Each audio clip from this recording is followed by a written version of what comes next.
இன்றைய வேளாண் ஆலோசனை நேரத்தில் சேலம், தருமபுரி, கிருஷ்ணகிரி ஆகிய மாவட்ட விவசாயிகளுக்கான வேளாண் ஆலோசனை.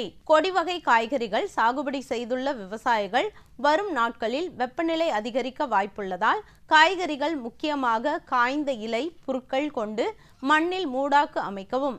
இவ்வாறு செய்வதால் மண்ணின் ஈரப்பதம் பாதுகாக்கப்பட்டு பயிரின் வளர்ச்சி மேம்படும்.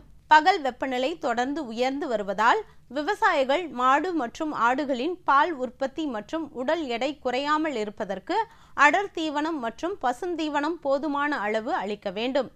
கலப்பு தீவனத்தை மலிவான தீவன மூலப்பொருட்களாக வாங்கி அதன் மூலம் எளிய முறையில் தயாரிக்கலாம்.